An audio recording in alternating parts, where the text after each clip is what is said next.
Esav, il s'est marié avec plusieurs femmes cananéennes, et le texte nous dit ça a été une source de contrariété, très grande contrariété, moratoire, ça veut dire d'amertume. Ils avaient l'esprit amer pour Yitzhak et pour Rivka. Alors c'est étrange parce que Yitzhak est aveugle. Donc forcément, la première personne qui était au courant de que Esav s'est mise avec des femmes cananéennes, c'est Rivka. Et elle a dit à Yitzhak, lui il est dans sa tente, il est toute la journée avec Hachem, il est aveugle. Ok.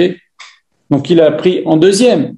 Or la Torah nous dit que ça a été une source d'amertume pour Yitzhak et pour Rivka. Le Midrash pose la question, il dit pourquoi pour Yitzhak en premier? Rivka l'a su en premier, mais ça l'a rendu la vie amère après. Yitzhak l'a su en deuxième, mais ça lui a rendu la vie amère pour lui en premier. Pourquoi? Et le Midrash dit quelque chose d'incroyable. Si ce n'était pas marqué par nos Chachamim, on n'aurait pas le droit de parler comme ça.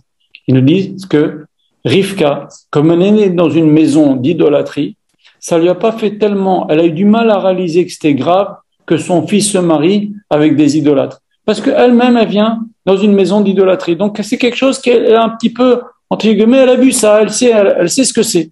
Ok?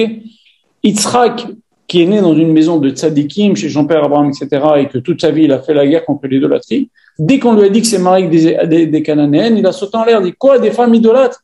Pour lui, c'était quelque chose de complètement étranger, et c'est pour ça qu'il a réagi. Donc, on voit que même Rivka, qui a été une de nos Imaot, le fait qu'elle a passé 3 ans de sa vie dans une mauvaise influence chez Laban et Bethuel, malgré tout, elle a été une super sadéquette, elle a travaillé Simidot, tout ce que vous voulez, mais à un moment donné de sa vie, ces 3 années-là ont fait qu'elle a réagi moins vite que Yitzhak pour réaliser la catastrophe que c'était que leur fils donc se mariait avec des femmes idolâtres. Pourquoi? Parce qu'elle était, elle, habituée à ça. Vous vous rendez compte que l'éducation, jusqu'où ça va, même un petit détail, même pour une sadéquette du niveau de Rivka.